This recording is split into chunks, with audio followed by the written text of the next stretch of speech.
ಅಂದದ ರಂಗವಲ್ಲಿಯ ಹಾಕಿ ದೇವಾನ ಮುಂದೆ ಅನಂತ ಪುಣ್ಯವ ಗಳಿಸಿರಿ. ಅಂದದ ರಂಗವಲ್ಲಿ ಚಿತ್ರಕಲೆಯು ಕೂಡ ಚಿತ್ರಗಳನ್ನು ನೋಡಿ ಮನಸ್ಸಿಗೆ ಶಾಂತಿ ದೊರಕುತ್ತದೆ. ಚಿತ್ರಕಲೆಗಳನ್ನು ನೋಡಿ ಆ ಚಿತ್ರಗಳನ್ನು ನೋಡಿ ಆ ಒಂದು ಚಿತ್ರದ ವ್ಯಕ್ತಿಯ ಭಾವನೆಗಳು ಎಂಥದ್ದು ಎಂಬುದು ನಮಗೆ ಹೇಳಿಕೊಡುತ್ತದೆ. ಒಟ್ಟಿನಲ್ಲಿ ಹೇಳಬೇಕೆಂದರೆ ರಂಗೋಲಿ ಚಿತ್ರಕಲೆ ನಮ್ಮ ಮಾನಸಿಕ ಮತ್ತು ದೈಹಿಕ ಶಕ್ತಿಯನ್ನು ಹೆಚ್ಚಿಸುತ್ತದೆ. ನಾವು ಆರೋಗ್ಯವಂತರಾಗಲು ಸದೃಢರಾಗಲು ಅದು ಸಹಾಯ ಮಾಡುತ್ತದೆ. ಕೆಳ ನೆಲದ ಮೇಲೆ ಕುಳಿತುಕೊಳ್ಳುವುದು ಇಂದಿನ ದಿನಗಳಲ್ಲಿ ಕಡಿಮೆ ಆಗಿಬಿಟ್ಟಿದೆ. ಹೀಗೆ ಕೆಳಗಡೆ ಕುಂತು ರಂಗೋಲಿಗಳನ್ನು ಹಾಕುವುದರಿಂದ ನಮಗೆ ಅದು ಒಂದು ರೀತಿ ವ್ಯಾಯಾಮ ಮಾಡಿದಂತೆ ಅನುಭವವಾಗುತ್ತದೆ. ನಮ್ಮ ಬೆರಳುಗಳು ಚಲನಗಳಿಂದ ನಮ್ಮ ಮೆದುಳಿಗೆ ಒಂದು ಶಕ್ತಿ ದೊರಕುತ್ತದೆ. ಇದರಿಂದ ಮಾನಸಿಕ ಶಕ್ತಿ ದೈಹಿಕ ಶಕ್ತಿ ಹೆಚ್ಚಿಸುತ್ತದೆ ಎಂದು ನಾನು ಹೇಳಬಯಸುತ್ತೇನೆ.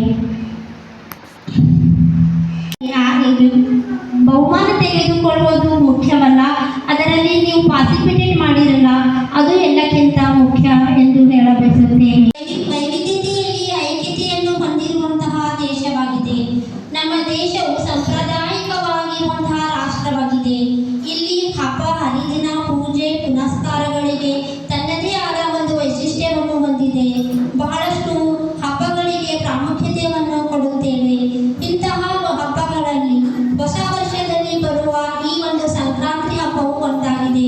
ಇದನ್ನು ನಾವು ಬಹಳಷ್ಟು ಉತ್ಸಾಹದಿಂದ ಸಂತೋಷದಿಂದ ಸಡಗರದಿಂದ ಆಚರಿಸುವ ಹಬ್ಬ ಆಗಿದೆ. ಏಕೆಂದರೆ ಇದು ನಮ್ಮ ಹೊಸ ವರ್ಷದ ಮೊದಲನೆಯ ಹಬ್ಬ. ನಮ್ಮೆಲ್ಲರ ದೈನಂದಿನ ಚಟುವಟಿಕೆಗಳಿಗೆ ಆಧಾರ ಸ್ತಂಭವಾಗಿರುವ ಸೂರ್ಯನು ಧನು ರಾಶಿಯಿಂದ ಮಕರ ರಾಶಿಗೆ ಆಗಮಿಸುತ್ತಾನೆ. ಸೂರ್ಯನು ತನ್ನ ಪಥವನ್ನು ಬದಲಾಯಿಸುವುದರಿಂದ ಇದನ್ನು ನಾವು ಮಕರ ಸಂಕ್ರಾಂತಿ ಎಂದು ಕೂಡ ಕರೆಯುತ್ತೇವೆ. ನಮ್ಮ ದೇಶದ ಎಲ್ಲ ರಾಜ್ಯಗಳಲ್ಲಿ ಈ ಹಬ್ಬವನ್ನು ಆಚರಿಸುತ್ತಾರೆ. ಬಿಡುವಿನ ಸಮಯದಲ್ಲಿ ಮೊಬೈಲ್ಗಳನ್ನು ಅತಿಯಾಗಿ ಬಳಸುವುದರಿಂದ ಆಚರಣೆಯು ತಪ್ಪಿ ಹೋಗುತ್ತಿದೆ. ಸಂಬಂಧಗಳಿಗೆ ಬೆಲೆ ಇಲ್ಲದಂತಾಗಿದೆ. ಇವೆಲ್ಲವನ್ನು ನೋಡಿದಾಗ ಈಗ ನನಗೆ ಈ ಒಂದು ಸಂಭ್ರಮವನ್ನು ನೋಡಿ ಬಹಳಷ್ಟು ಖುಷಿ ಎನಿಸುತ್ತದೆ. ಏಕೆಂದರೆ ಈ ಒಂದು ಸಂಭ್ರಮ ನಾವು ಹಬ್ಬದ ದಿನಗಳಲ್ಲೂ ಕಂಡಿರಲಿಕ್ಕಿಲ್ಲ. ವೈಜ್ಞಾನಿಕ ಯುಗದಲ್ಲಿ ಸಂಬಂಧಗಳಿಗೆ ಬೆಲೆ ಇಲ್ಲದಂತಾಗಿದೆ.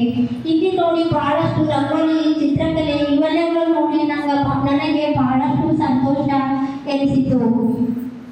ಇಲ್ಲಿ ಮೇಡಮ್ ಒಬ್ಬ ಬಹಳಷ್ಟು ಬಿಜಿ ಇರುವ ಮಹಿಳೆ ಆಂಗ್ಲ ಪ್ರಾಥಮಿಕ ಶಾಲೆಯನ್ನು ನಡೆಸಿಕೊಂಡು ಹೋಗುವುದರ ಜೊತೆಗೆ ಅದರ ಪ್ರಿನ್ಸಿಪಾಲ್ ಕೂಡ ಆಗಿದ್ದಾರೆ. ಕಂಪ್ಯೂಟರ್ ತರಬೇತಿ ಕೇಂದ್ರಗಳನ್ನು ನಡೆಸಿಕೊಂಡು ಹೋಗುತ್ತಿದ್ದಾರೆ.